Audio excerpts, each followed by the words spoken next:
Allahu Akbar. Tentara pertahanan Israel kembali terlibat bentrok darat jarak dekat dengan Hizbullah di perbatasan Lebanon hingga membuat 2 tentara IDF tewas.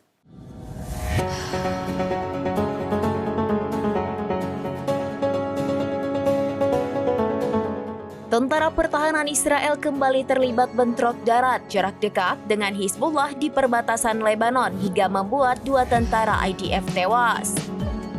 Dikutip dari Al-Mayadin.net, bentrok itu terjadi pada Jumat 11 Oktober di pemukiman Yarun di Galilea Atas. Kali ini Hizbullah menggunakan rudal anti-tank untuk menyerang posisi Israel. Radio Tentara Pendudukan melaporkan 2 tentara Israel terluka akibat tembakan Hizbullah.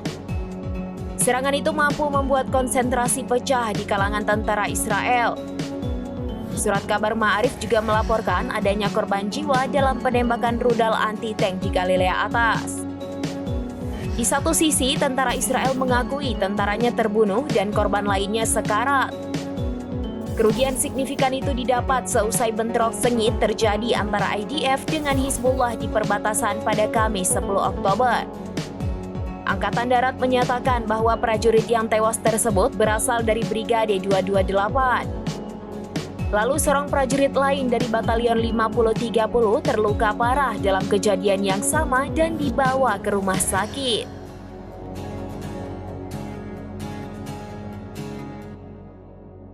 Demikian informasi terkini Syederalun. Saksikan terus informasi lainnya. Jangan lupa like dan share seluruh akun serambinews.com.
Download Tribun X sekarang, menghadirkan lokal menjadi Indonesia.